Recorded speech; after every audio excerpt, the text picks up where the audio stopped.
આજે તો મિત્રો આજે વિડીયો છે થોડોક દુઃખદ છે, કારણ કે અમારા જે ઓર્ગેનાઇઝર પિનલબેન છે તેમના જે સાસુ છે તેમનું અવસાન થયું અને અમે ત્યાં બેસણામાં ગયા. એટલે કૌશિકભાઈ ને અમે અને અમારે દાઢી તો આ ગામની અંદર, ગામનું નામ તો સારું છે, પાટણથી 25 કિલોમીટર છે.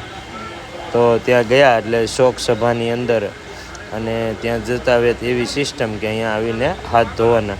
શોક સભામાં અમે ગયા અને હર્ષદભાઈ બેઠા છે, જેમના મમ્મી ઓફ થઈ ગયા, અને હર્ષદભાઈ દવે અને એમના મમ્મીનું નામ કોકિલાબેન વાસુદેવ દવે, જે 14/5 જે દેવલોકને પામ્યા છે, તેમના સોનાર્થે તેમના આત્માને શાંતિ આપે એવી ભગવાનને પ્રાર્થના.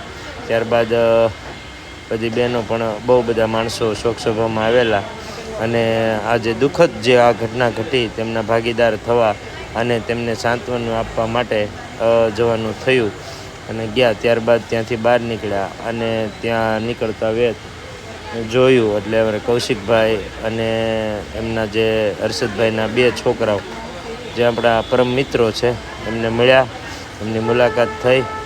હર્ષદભાઈના 2 છોકરા છે. અને ત્યારબાદ ત્યાં જે જમણવાર હતું એટલે પરાણે આપણને એમ કીધું પ્રસાદી લઈ લો, એટલે ત્યાં પ્રસાદ લેવા માટે પણ ગયા. અને આપણે હર્ષદભાઈના મમ્મીને એમના દિવ્ય આત્માને શાંતિ અર્પે એવી ઈષ્ટદેવ ભગવાન શ્રી સ્વામિનારાયણના ભગવાનના ચરણારવિંદની અંદર પ્રાર્થના કરીએ કે હે ઈશ્વર, હે પરમાત્મા, એમના આત્માને શાંતિ આપો અને તેમને સ્વર્ગવાસ પામો, એવી આપણે નમ્રતા